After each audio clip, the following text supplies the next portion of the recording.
Pessoal, boa tarde a todos. Eu sou o Cassiano. Primeiro, queria agradecer também ao Senac. João, obrigado pela introdução aqui. E o meu objetivo aqui é tentar compartilhar com vocês um pouco o que a RioCard tem feito aqui nesses últimos anos com relação à tecnologia, nesse evento mundial que a gente está participando aqui. E para quem ainda não conhece, né, a questão da RioCard, a RioCard é uma empresa que tem 20 anos já. Ela nasceu em 2003, ela é oriunda do seguinte: antigamente a gente tinha aquele vale transporte em papel, que tinha tanto o ticket refeição em papel, vale transporte em papel. E aí nasce o Smart Card, ou na verdade a substituição do papel por um cartão eletrônico. E aí nasce a RioCard. Então desde 2003 a RioCard ela vem evoluindo e proporcionando soluções para facilitar a utilização do transporte público. E nisso a RioCard se torna a maior empresa de bilhetagem do país e da América Latina. E a ideia aqui é tentar dividir com vocês quais são as soluções de tecnologia que a gente vem utilizando ou criando para os nossos clientes. Bom, inicialmente eu queria dividir alguns números que a RioCard tem. Então, primeiramente, é a questão aqui, são 10 milhões de clientes hoje que estão na nossa base. O estado do Rio de Janeiro tem em torno de 14 milhões de pessoas, hoje de habitantes, 10 milhões de clientes hoje é o uso recorrente hoje dentro da RioCard.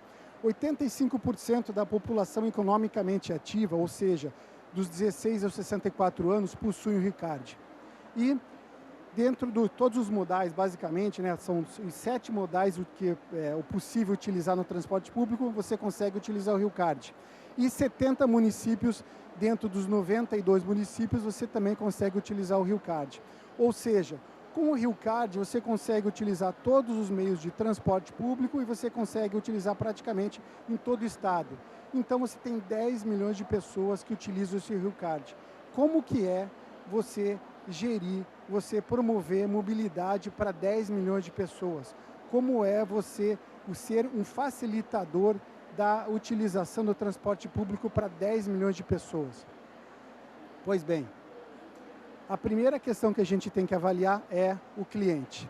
E quando a gente fala do cliente, a gente tem que entender que dentro desses 10 milhões de pessoas, a gente tem várias gerações de clientes que estão dentro dessa base. E aqui a gente tem, desde de uma geração dos sêniores, né? A gente tem dos trabalhadores, a gente tem do pessoal que está na universidade, no ensino fundamental. Então, a gente tem uma classe heterogênea de pessoas que utilizam o RioCard. Então, isso representa a seguinte questão, que a gente tem um comportamento diferenciado dentro dos meus clientes, dentro dos clientes que utilizam o RioCard. O que acontece? Eles têm marcos sociais diferentes, eles têm referências diferentes. Tem gente que tem uma referência à Segunda Guerra Mundial, tem gente que tem como referência o 11 de setembro, tem gente que tem como referência a Covid-19. Então, são pensamentos diferentes. Tem gente que tem como referência diferente ao gosto musical. Além do gosto musical, hoje, como eles escutam a música. A vitrola, o Walkman, o iPod, o Spotify, as questões dos smart speakers. Então, isso é muito diferente hoje dentro da nossa base de cliente. Ou seja, como que eu lido com 10 milhões de pessoas que pensam diferente? O que a gente tem e o que a gente enfrenta hoje? Essas pessoas que são diferentes, eles pensam, eles têm acesso ao conhecimento.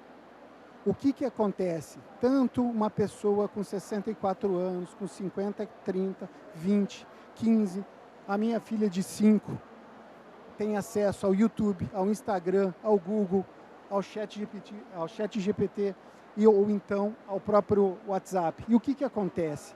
Essas pessoas, de uma maneira comum, estão conseguindo ter uma informação ou ter acesso ao conhecimento de uma maneira homogênea. Eles conseguem ter acesso a tutoriais, eles conseguem ter acesso a críticas, eles conseguem ter acesso a grupos, eles conseguem ter acesso a reviews, eles conseguem ter acesso a fóruns de comunidades, a recomendações, e com isso eles passam a ser muito críticos, e com isso eles passam a ter um senso comum, e com isso eles passam a analisar produtos e serviços com uma maneira muito mais crítica, com uma maneira de muito mais conhecimento, independente se eles têm referências diferentes. Com isso, a gente tem uma realidade que é todos são experts hoje em dia. Essa é uma realidade que a nossa base de clientes tem. E com isso, o que a gente tem? Tem um novo jeito de ser, aonde todos estão conectados. Então, essa é uma questão. E aí, o que a gente vê com isso? Que a gente tem um desafio, aonde esse cliente sempre quer mais. Esse cliente, ele tá empoderado, ele tem acesso, ele tem conhecimento, consegue buscar. Então, cada vez ele quer mais. E quando um cliente quer mais, ele tem uma outra questão, que é o conhecido efeito wall. O que é isso? Ele precisa ser surpreendido. Ele quer que a empresa, ele quer que o produto leve ele a um nível superior a onde ele tinha sido levado, a uma experiência a mais que ele tinha sido levado. E esse é o desafio que a gente enfrenta todo dia. É o desafio que a gente precisa construir no nosso dia a dia. E é isso que a gente vem tentando fazer. E aí, como é que a gente vê isso? Isso já é uma realidade para mim, para vocês. A gente vê isso dentro das plataformas de streaming. A gente tem várias plataformas de streaming. Isso estão se reinventando a cada dia, tem que estar entregando novidades, mas isso tem várias opções. Então, a gente tem opções de streaming, a gente tem opções de viagens, plataformas de viagens, tem opções de alimentação, opções de mobilidade, mas além só de ter opções, a gente tem que ter a opção de evoluções dessas plataformas. O que a gente tem aqui também? Tem uma outra questão que é a evolução, que é a referência no varejo. A questão da implementação, da execução da tecnologia dentro dessas plataformas. Então, você veja que você vai construindo, desde a heterogeneidade do biotipo, da base de clientes, até uma referência no varejo, como por exemplo, você tem o Amazon Go, onde você entra dentro de uma loja, sai sem precisar pelo caixa, que é a questão do frictionless. Você tem o WeChat, que hoje é um aparelho dentro da China, onde você tem o Instagram, pagamento, a facilitação de pagamento do transporte público de N situações dentro do mesmo aplicativo. Você tem a Nike Factory Store, que é um exemplo que eu trouxe aqui, a Nike Factory de Nova York, onde você tem o aplicativo da Nike, você escolhe 5 pares de tênis, você vai na loja da Nike, abre lá um locker, está lá os 5 pares, você escolhe 2 pares, deixa 3 e leva para casa. Automaticamente ele reconhece, cobra de você 2 pares e deixa os outros 3 lá. Então isso cria uma outra relação, um outro nível de experiência. Você tem o Apple Pay, você tem o Google Pay, que todo mundo já conhece, você tem o Google Home ou o próprio Alexa, que é uma outra referência que a gente tem. Então são experiências, são evoluções, são referências que hoje a gente tem em termos de varejo. Tudo isso traz uma referência de frictionless, ou seja, de facilitação para esse nosso cliente. Ou seja, uma realidade a gente enxerga que é, a gente tem que dar várias opções para o cliente fazer uma escolha. Eu sou o cliente, vocês são o cliente. Então a gente está acostumado a ter várias opções para que a gente faça uma escolha. E aí chega um momento que a gente chega para avaliar como ocorre isso dentro do transporte público, como a Rilcard, o que a Rilcard promove dentro do transporte público, colocando esses conceitos que eu apresentei para vocês. E aí a gente vê a primeira questão, que é a diferença entre necessidade e desejo, que isso é implementado ou incutido dentro da cabeça de cada um de nós. E aí a gente vê a primeira questão, que é qual é a necessidade do passageiro ou do nosso cliente. A necessidade desse passageiro, desse cliente, é o deslocamento. Então ele quer ir do ponto A para o ponto B. O que ele gostaria? Ele gostaria de que ele fosse esse deslocamento, e lembrando, o deslocamento door-to-door ou porta a porta aumenta em 50% a utilização do transporte público. E aí o que acontece? Tem o desejo, mas qual que é o desejo dele? O desejo dele é cada vez mais simplificado essa questão, que é a questão do frictionless. Então, uma vez que eu sei o que ele quer, eu sei que eu tenho que ter soluções diferentes para atender passageiros diferentes. Com isso, a gente entende o seguinte, que a gente tem um sistema de pagamento que tem que promover mobilidade com facilidade. Isso que a RioCard, isso que o sistema da RioCard se propõe, promover mobilidade com facilidade. Então a gente entende o cliente e oferece valor com benefícios e conveniência. Então imagina só o seguinte, aqui começa a beleza da questão da RioCard, que é o seguinte, imagina você tem um cartão para usar no trem, um cartão para usar no metrô, um cartão para usar nas barcas, ou paga em dinheiro. Imagina uma cidade, imagina que cada cidade tivesse um tipo de cartão. A complexidade que seria para você utilizar. Imagine se você tivesse um cartão só para usar no Rio de Janeiro. Imagine um cartão só para usar em Niterói, um cartão só para usar em Nova Iguaçu. Isso seria muito complicado. Mas isso não é a realidade que a gente tem aqui no Rio de Janeiro e no estado do Rio de Janeiro. Você tem o RioCard. O RioCard é um cartão que você utiliza em todos os meios de transporte e que você utiliza em todo o estado do Rio de Janeiro. Isso daqui é promover a facilidade da mobilidade, isso é promover mobilidade. Você pega o cartão e você escolhe aonde você quer andar, como você quer andar, você escolhe em qual cidade você quer andar e você faz o teu caminho.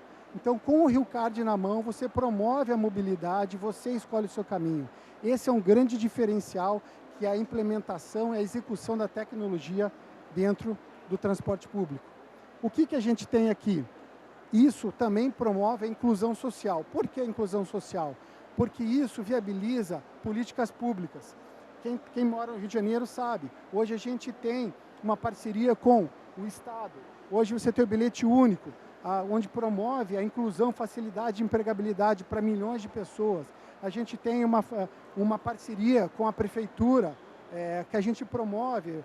Teve agora, assim, com o RioCard é mais barato. Você paga uma passagem, você consegue utilizar 3 transportes dentro do município do Rio de Janeiro, facilitando isso ao deslocamento e mobilidade. Então, RioCard é mais barato. Você tem parceria com a Prefeitura de Maricá, Saquarema, Macaé. Então, Niterói também. A gente tem hoje uma facilidade de promover facilidade de política pública, isso dentro do estado do Rio de Janeiro. O que a gente tem aqui? O cartão físico, que vocês já conhecem. A gente tem o cartão digital, ou seja, hoje é possível você usar o teu celular para fazer o pagamento direto dentro dos modais, dentro do ônibus, dentro do trem, dentro das barcas. Você tem os wearables, que eu estou usando um também. Isso aqui a gente pode também, você tem, por exemplo, no Rio de Janeiro, você pode ir à praia, você pode molhar, você pode andar de bicicleta, você pode correr. Então, os wearables é fundamental você também ter essa facilidade dentro de uma cidade, Rio de Janeiro ou qualquer outra cidade. Isso aqui a gente já tem isso desde 2017. A gente tem também um facilitador, atrás do cartão RioCard você tem um QR Code, e atrás desse QR Code você tem todas as informações básicas em inglês e em espanhol, para facilitar qualquer pessoa utilizar o RioCard. Então isso aqui também é tecnologia, ou seja, facilitar usar o RioCard e utilizar isso. Tem uma outra questão que é o pagamento da passagem com o celular, que eu expliquei, ou seja, você encosta o cartão, o teu celular e consegue pagar a passagem. Uma outra questão que a gente tem é o nosso aplicativo. Hoje o nosso aplicativo já tem mais de 2 milhões de downloads, 1,2 milhões de recargas por mês, mais de 1 milhão de pessoas utilizam o nosso aplicativo mensalmente. Então são números onde a gente se sente muito próximo do nosso cliente, ou seja, muito próximo da facilitação ou de uma forma de promover o transporte público. Uma outra questão que a gente tem é um chatbot. Hoje a gente tem o Tomás, a gente chama Tomás por causa da RioCard+, e esse chatbot ele tem 2 funções, que é o atendimento e venda. Você consegue realizar a venda também, você consegue... eu não tenho aplicativo. Tá bom, mas você pode ter o WhatsApp, você chama o Tomás, que é o do 21274000, e você consegue fazer a recarga com o Pix no teu cartão RioCard. Então são facilidades de tecnologia que a RioCard implementa. De novo, são opções que eu dou para que o nosso cliente faça a escolha, é isso. E o que a gente tem? Muitas das pessoas não têm opção, elas são obrigadas a utilizar o transporte público, ou, como é o meu caso, eu escolho utilizar o transporte público por ser a melhor opção. Mas nos 2 casos, a RioCard está promovendo uma questão, que é o Rewards, ou a questão dos benefícios. Então, o que a gente está promovendo aqui? Se você utiliza a RioCard, se você recarrega o teu RioCard, eu vou te dar pontos. E se você tem pontos, você troca por prêmios. Se você tem prêmios, você pode trocar por um ingresso no cinema, você pode trocar por recarga de celular, eu te dou prêmios para que você possa. Isso é uma sensação positiva que eu te dou pela utilização do transporte público. Promover o transporte público é sustentabilidade, é tirar carro da rua. Então, a gente também está promovendo a questão da sustentabilidade através do RioCard. E, para finalizar, o que a gente tem? O objetivo da RioCard é promover tecnologia com facilidade e, no final do dia, cada um de nós poder ter mobilidade. Então, eu gostaria de agradecer cada um de vocês aqui e utilizar a RioCard no seu dia a dia e sugestões de melhoria fico à disposição. Muito obrigado a todos. Salva de palmas. Cassiano, que alegria. Obrigado, obrigado, obrigado. Obrigado. A gente consegue abrir rapidinho para uma pergunta. Alguém tem vontade de fazer alguma pergunta? Alguma pergunta? Eu tenho uma perguntinha, então. Eu queria entender no início, né, a ideia de botar o RioCard à prova, que hoje revolucionou tanto. Você sentia que tinha muitos entraves nesse primeiro momento? Como é que foi esse primeiro momento de conseguir vender essa ideia e fazer a execução dessa ideia na prática? Como é que foi esse início? Então, aí, João, o início, a gente inicia o RioCard em 2003, né? Que foi a saída do papel para o cartão plástico em si. Então, assim, foi a primeira questão da introdução da tecnologia, né? Então, a questão, sim, foi que você tira o papel e coloca o cartão. Se você introduz uma tecnologia que ela não é melhor do que você usava, você realmente vai ter uma resistência. No caso da RioCard não teve isso, porque isso teve uma facilidade. Então, quando você cria, você entrega alguma coisa que traz facilidade, você cria uma aceitação antecipada, que é o tal do early adopter, né? Então, nesse caso, o que a gente vem aqui a gente está falando hoje em dia, né? Eu estou falando de 20 anos atrás, mas o que a gente fala de hoje em dia é de UX, de CX, a gente avaliar as dores do cliente. Se a gente tem hoje uma avaliação correta do que o teu cliente quer e se você realmente consegue promover uma entrega correta do que ele realmente precisa, eu tenho certeza que a aceitação é fácil e aí a escalabilidade ela ocorre de forma natural e rápida.